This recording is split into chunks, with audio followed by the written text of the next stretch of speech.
Olá, meus amigos, um dia de muita paz para todos nós, a paz do Cristo, a paz do amor, que nos traz a paz da consciência tranquila. É sempre motivo de muita alegria estarmos juntos e unidos para estudarmos a obra há 2000 anos. Vamos envolver a nossa querida amiga irmã Aramita, que irá fazer a nossa prece e logo depois a recapitulação do nosso último capítulo de o livro.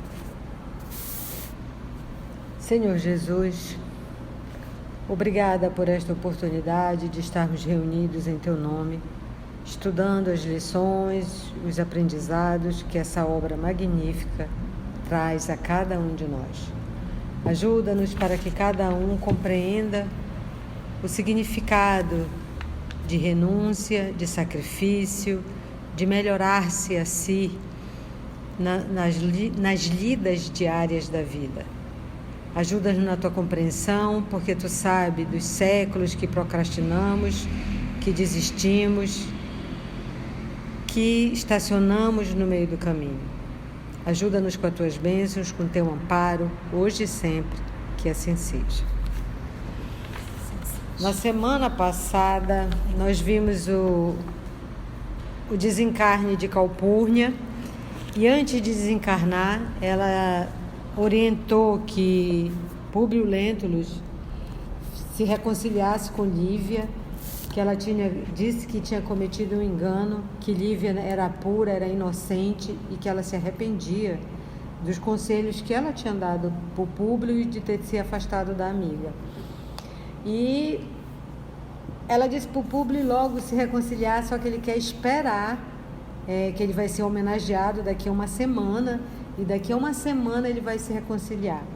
E todas as noites, nós vimos no final do capítulo anterior, ele vai na porta do quarto de Lívia, fica escutando, mas não adentra. Muito bem. Então vamos agora da segunda parte, capítulo 5, nas catacumbas da fé e no circo do martírio. No dia imediato à cena que acabamos de descrever, vamos encontrar juntas as duas grandes amigas que, longe de serem a senhora e a serva, eram duas almas unidas pelos mesmos ideais, ligadas pelos elos mais santos do coração. Ana acabava de chegar a casa, depois de cumprir algumas obrigações no fórum auditório. E eu pensei, meu Deus, o que ela foi fazer no fórum, a Ana? Mas calma, tem a nota do autor espiritual, que é o Emmanuel. Era o mercado de legumes. Que nome chique, né? Então, fórum auditório. Quando, encontrando Lívia mais a sós, lhe disse confidencialmente: Senhora, hoje à noite uma nova voz se levantará no santuário das catacumbas para as pregações de nossa fé. Amigos nossos me avisaram esta manhã que já há alguns dias se encontra na cidade um emissário da igreja de Antioquia, chamado João de Cleófas, portador de significativas revelações para nós outros, os cristãos dessa cidade. Então nós vamos encontrar a história da igreja de Antioquia justamente na obra Paulo e Estevão. E se vocês recordarem, Barnabé, responsável também, era uma das instituições que inclusive tinha voz direta, de tão harmonizados os trabalhadores da igreja de Antioquia. Eles não tinham nenhuma dificuldade financeira, porque todos ajudavam a igreja. Então, de todas as igrejas ali fundadas, lembrando a palavra igreja hoje, nós já nos reportamos a um templo de pedra. Naquela época, a igreja era a união, congregação, é essa a etimologia da palavra, tá bom? Então, a igreja de Antioquia, ou seja, a congregação de Antioquia, de todas as demais, ela era a que mais se harmonizava ao trabalho cristão, mais do que o trabalho de Jerusalém, da casa de Pedro, né, a casa do caminho. Porque nós sabemos que ali havia um desentendimento muito grande. Inclusive o próprio Tiago, porque estava justamente dentro de Jerusalém, muito próximo, o Tiago ele acabou inserindo na igreja de Jerusalém todas aqueles comportamentos judaicos, os ritos judaicos. Então nós conhecemos um pouco da igreja de Antioquia, onde Paulo inclusive também lá esteve, onde aprendeu, foi lá que ele iniciou o trabalho. E o trabalho de Paulo, Barnabé, sabendo da sua inteligência, o convidou para subir ao púlpito e foi um desastre. E ele percebendo que realmente o trabalho dele, que ele fazia, chegava mais cedo, arrumava ali os bancos, ia atendendo pessoa por pessoa que ia chegando. Olha aí o trabalho de humildade, né? Conversando com um, conversando com outro.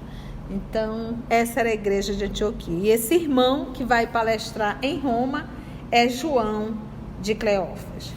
Lívia deixou transparecer um clarão de íntimo contentamento nos olhos, exclamando: Ah, sim, havemos de ir hoje às catacumbas. Tenho necessidade de comungar com os nossos irmãos de crença, nas mesmas vibrações da nossa fé. Além disso, preciso agradecer ao Senhor a misericórdia das suas graças imensas.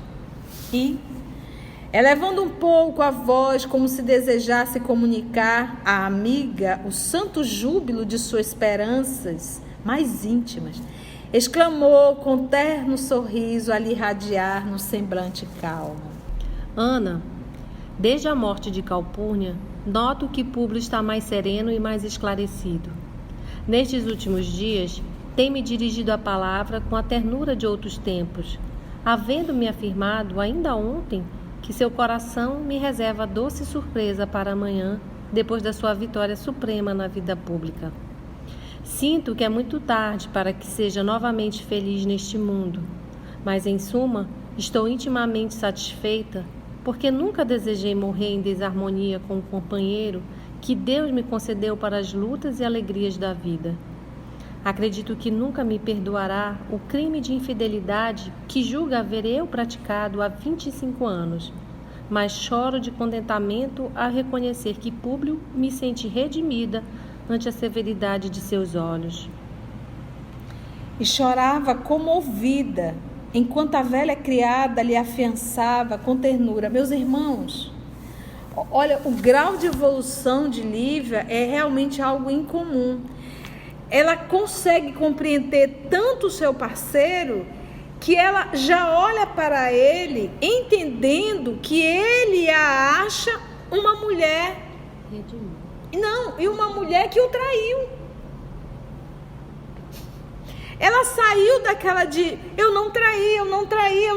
Não, ela disse, não, tudo bem, tá? Então faz de conta que eu te traí. Ela já consegue, ela aceitou isso nele. Gente, olha o nível de evolução dessa alma. Então ela diz assim, olha, sinto que é muito tarde, olha só, sinto que é muito tarde para que seja novamente feliz neste mundo. Ela, olha a consciência dela. Não, porque lembra que falou, ele ainda é jovem, ela também, gente.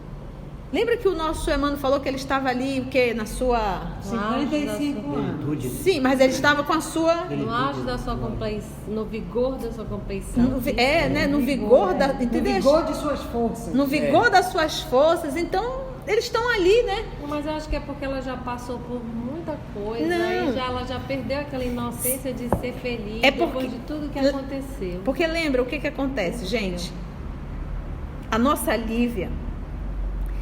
ela, nesse movimento, nessa dor, nesse sofrimento, ela passou verdadeiramente a orar, a refletir, a meditar. Ela desenvolveu muito a sua espiritualidade, logo a sua intuição. Então vocês recordam que logo depois que ela acabou de cantar a música Alma Gêmea de Minha Alma, ela apareceu quem na sua frente? Simeão, afirmando e informando que ela seria chamada ao testemunho. Então ela aqui diz, sinto que é muito tarde para que seja novamente feliz neste mundo. Novamente, porque ela era muito feliz, mas essa atitude do senador, dessa frieza com ela, dessa dureza com ela, fez com que ela é o amor da vida dela, ela tem um amor muito grande por ele. Ela diz, mas em suma, ou seja, resumindo, estou intimamente satisfeita. Por que ela está satisfeita? Porque nunca desejei morrer em desarmonia com um companheiro que Deus me concedeu para as lutas e alegrias da vida. Você percebe que ela coloca Deus acima de tudo? Deus me concedeu. Acredito que nunca me perdoará o crime de infidelidade. Ele nunca me perdoará o crime. Você está entendendo como ela consegue olhar para ele e se colocar no lugar dele? Que julga haver eu praticado há 25 anos. Aí ela vem agora, mas choro de contentamento ao reconhecer que Públio me sente redimida ante a severidade de seus olhos. Ela diz assim, mas eu choro de contentamento porque Públio evoluiu. Se verdadeiramente ela fosse uma mulher que tivesse realizado esse crime do adultério e hoje encontrar um homem sabendo o homem orgulhoso, o homem vaidoso, que é o senador, e ainda assim, ele acreditando que ela o traiu, ele estaria perdoando. Então, nossa, isso para ela é muita alegria, porque quer dizer que o quê? Que ele está evoluindo. Então, olha só o olhar dessa mulher. E chorava comovida enquanto a velha criada lhe afiançava com ternura. Sim, minha senhora. Talvez tenha ele reconhecido as suas abnegações santificantes no lar, nesses longos anos de sacrifícios abençoados. Agradeço a Jesus tamanha misericórdia. Revidou Lívia, sensibilizada.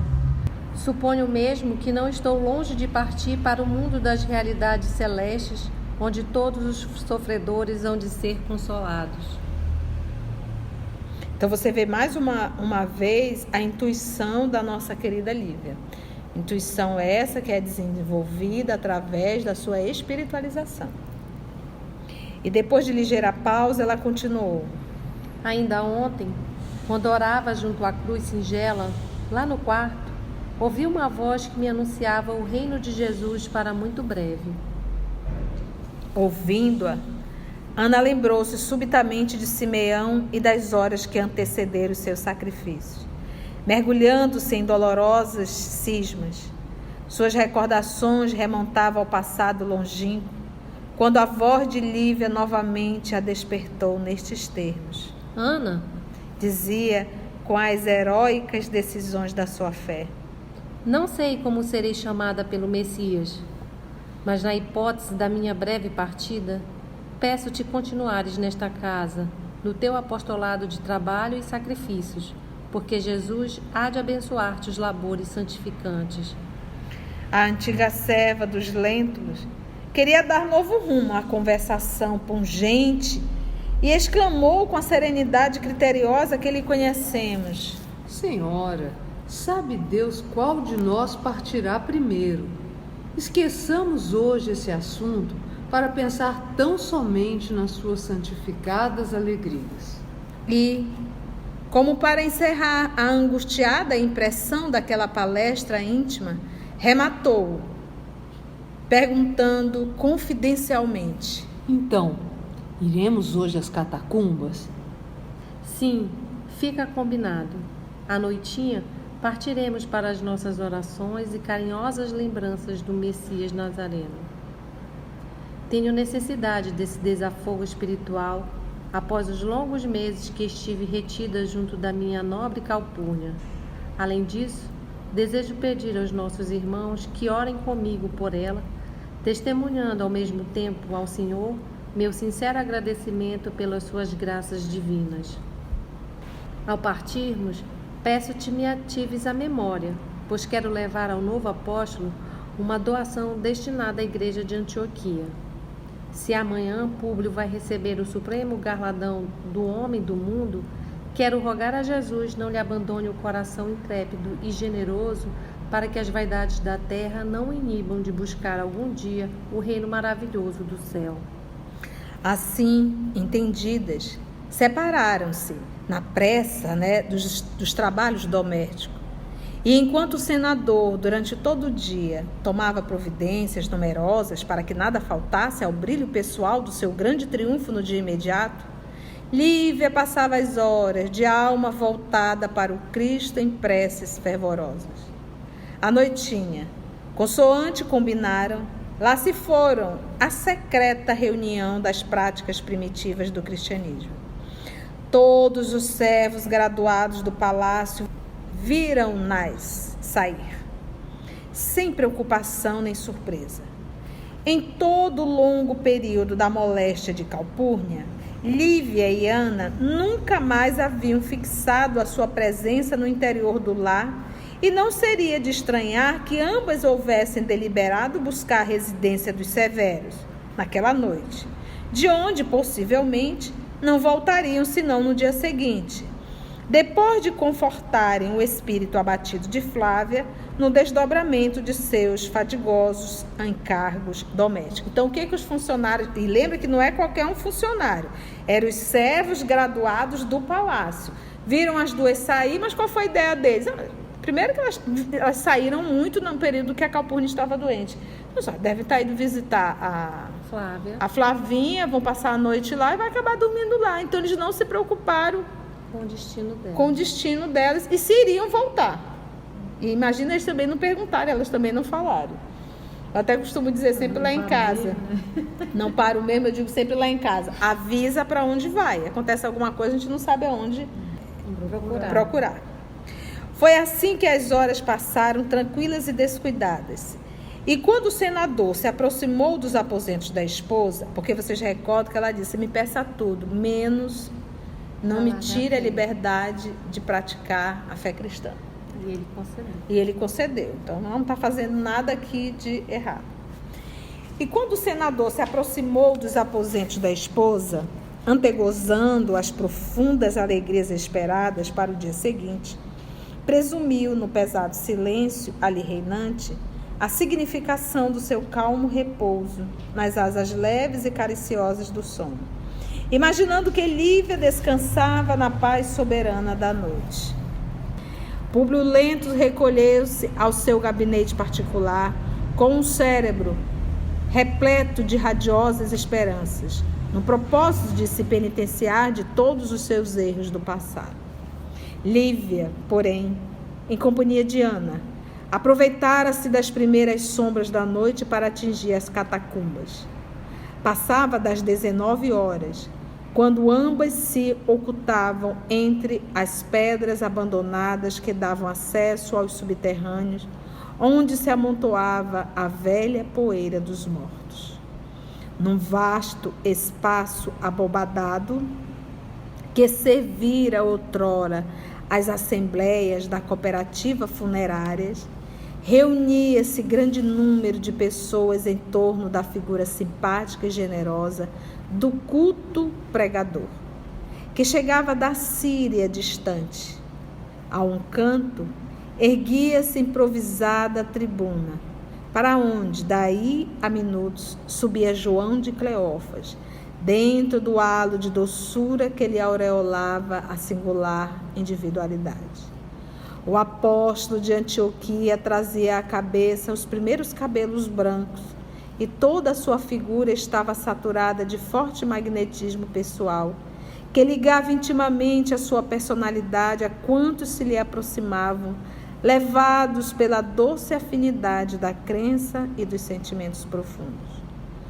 Todos os presentes pareciam empolgados por sua palavra sedutora e impressionante, que se fez ouvir por quase 2 horas sucessivas, caindo no coração do auditório com um orvalho sublime da eloquência celeste. Conceitos elevados e proféticas observações ressoavam pelas arcadas silenciosas e sombrias, fracamente iluminadas pela claridade de algumas tochas. De fato, a Assembleia tinha razão de se eletrizar com aquele doloroso e sublime profetismo, porque João de Cleófas pronunciava profunda alocução, discurso, mais ou menos nestes termos. E aí o nosso querido Emmanuel vai retratar palestra de João de Cleófas. Aí você pode perguntar assim, mas tia, ele não estava lá, como é que ele sabe? Meus irmãos, existe um arquivo no mundo espiritual. Então, para o nosso querido Emmanuel contar toda essa história, obviamente ele buscou esse arquivo do mundo espiritual. E não pensa você que você também aí em casa não tem a sua história nesse arquivo espiritual. Todos nós temos os nossos arquivos espirituais. Todas aquelas histórias que a gente vai ter que rever, muitas vezes com lágrimas grossas rolando em nosso rosto, né? Então são os arquivos. E Emmanuel, eu imagino o coração dele, o senador, tendo que rever todas essas cenas. Então vamos ver aqui o que foi anotado. Irmãos, seja convosco a paz do Cordeiro de Deus, nosso Senhor Jesus Cristo, na intimidade da vossa consciência e no santuário do vosso coração. O Santo Patriarca de Antioquia, nas suas preces e meditações de cada dia, recebeu numerosas revelações do Messias, ordenando a vida de um mensageiro ao ambiente de vossos trabalhos na capital do mundo, a fim de anunciar-vos grandes coisas. Pelas revelações do Espírito Santo, os cristãos dessa cidade impiedosa foram escolhidos pelo Cordeiro para o grande sacrifício. E eu vos venho anunciar nossa breve entrada no reino de Jesus, em nome dos seus apóstolos bem-amados. Sim, porque aqui, onde todas as glórias divinas foram escarnecidas e humilhadas pela impenitência das criaturas, se hão de travar os primeiros grandes embates das forças do bem e do mal, preludiando o estabelecimento definitivo no mundo da divina e eterna mensagem do Evangelho do Senhor. Na última reunião geral dos crentes de Antioquia, manifestaram-se as vozes do céu em línguas de fogo, como aconteceu nos dias gloriosos do cenáculo dos apóstolos. Depois da divina ressurreição do nosso Salvador, e o vosso servo, aqui presente, foi escolhido para emissário dessas notícias confortadoras, porque as vozes celestes nos prometem o reino do Senhor em breves dias. Amados, acredito que estamos em vésperas dos mais atrozes testemunhos da nossa fé, pelos sofrimentos remissores, mas a cruz do Calvário deverá iluminar a penosa noite dos nossos padecimentos. Eu também tive a felicidade de ouvir a palavra do Senhor nas horas derradeiras da sua dolorosa agonia à face deste mundo. E que pedi a Ele, meus queridos, senão o perdão infinito do Pai para os algozes implacáveis que o atormentavam? Sim, não duvidemos das revelações do céu. Verdugos inflexíveis rondam nossos passos, e eu vos trago a mensagem do amor e da fortaleza em nosso Senhor Jesus Cristo. Roma batizará a nossa fé com o sangue dos justos e dos inocentes, mas também importa considerar que o Cordeiro Imaculado de Deus Todo-Poderoso se imolou no madeiro infamante para resgatar os pecados e o aviltamento do mundo. Andaremos, talvez, nestas vias suntuosas, como em novas ruas de uma Jerusalém apodrecida, cheia de desolação e de amargura. Clamam as vozes celestes que, aqui, seremos desprezados, humilhados, vilipendiados e vencidos. Mas a vitória suprema do Senhor nos espera além das palmas espinhosas do martírio, nas claridades doces do seu reino, inacessível ao sofrimento e à morte. Lavaremos com o nosso sangue e as nossas lágrimas a iniquidade destes mármores preciosos. Mas, um dia, irmãos meus, toda esta Babilônia de inquietação e de pecado ruirá, fragorosamente ao peso de suas misérias ignóbeis. Um furacão destruidor derrubará os falsos ídolos e confundirá as pretensiosas mentiras dos seus altares. Tormentas dolorosas do extermínio e do tempo farão chover sobre este império poderoso as ruínas da pobreza e do mais triste esquecimento. Os circos da impiedade hão de desaparecer sob um punhado de cinzas. O Fórum e o Senado dos impenitentes hão de ser confundidos pela suprema justiça divina. E os guerreiros orgulhosos desta cidade pecadora rastejarão um dia, como vermes, pelas margens do mesmo Tibre que lhes carreia a iniquidade. Então, novos Jeremias hão de chorar sobre os mármores.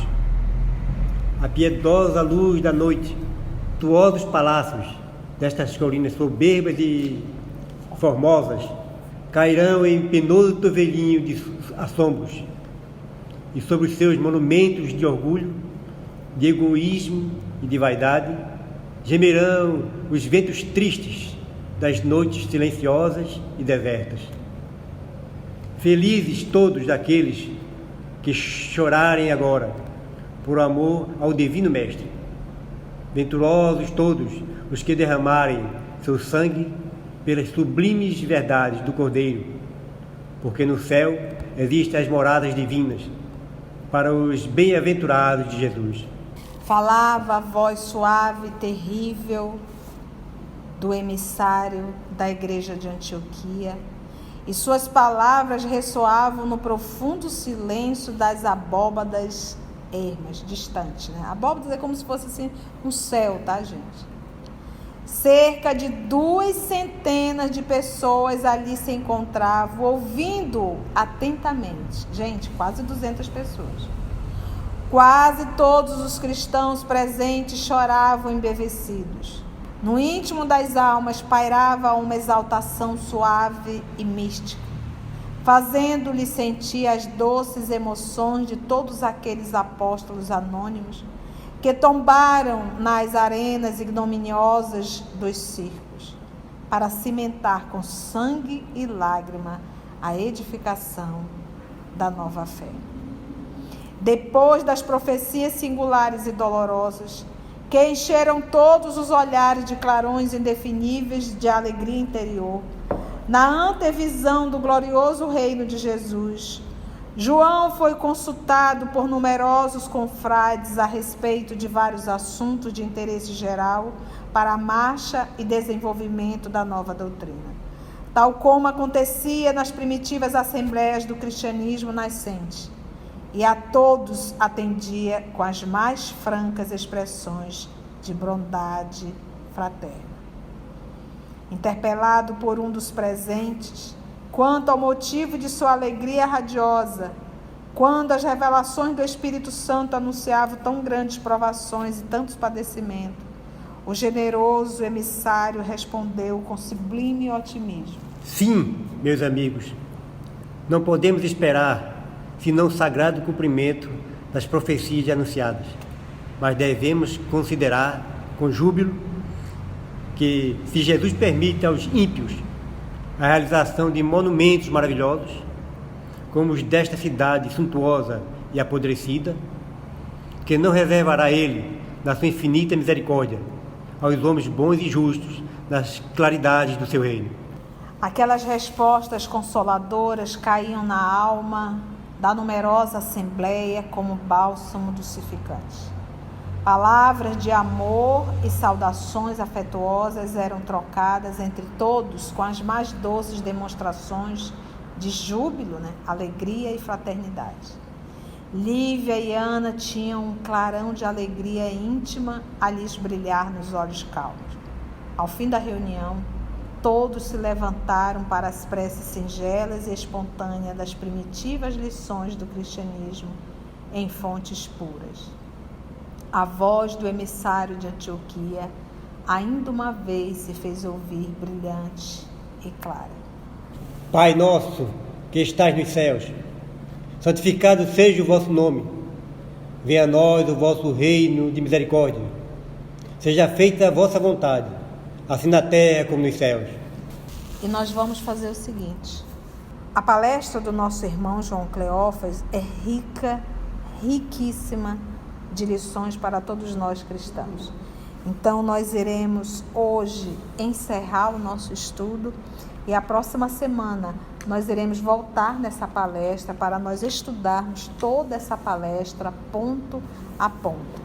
Nós vamos estudar um pouco sobre a função de Jeremias, que ele cita aqui, e nós vamos também conhecer um pouquinho da Babilônia, e nós vamos também estudar sobre o Espírito Santo que ele fala, e em línguas de fogo. Então, são muitos materiais que nós precisamos voltar e rever, porque se o nosso Emmanuel publicou a palestra, era para que, no mínimo, nós estudássemos, tá bom?